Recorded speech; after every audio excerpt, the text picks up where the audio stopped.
Holger. Nå, så det er her, I bor, hva'? Der er ellers ikke sparet på noget. Jeg maser mig lige forbi denne hårde af velbetalende kunder og hen til disken.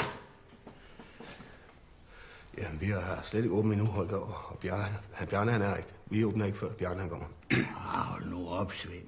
Hvordan går det ellers? Kommer der nogle kunder i butikken? Ja, det synes jeg. Jamen, det er da glimrende, Svend. Så behøver du da ikke stå der og svede som et andet kreatur. Jeg vil gerne have, at du går nu, Holger. Det kunne jeg godt tænke mig, du gjorde. Jeg bliver her. Jeg har da ret til at være her, for øvrigt så skal jeg købe noget. Nej, det kan jeg godt love dig for, det skal du ikke. Vil du godt være sød og god? Lad mig nu se, hvad I kan, Svend. Hele Rotaries bestyrelse, de kommer til middag hos mig i aften. Vi bliver 12 omkring bordet. Kan du klare den, Svend?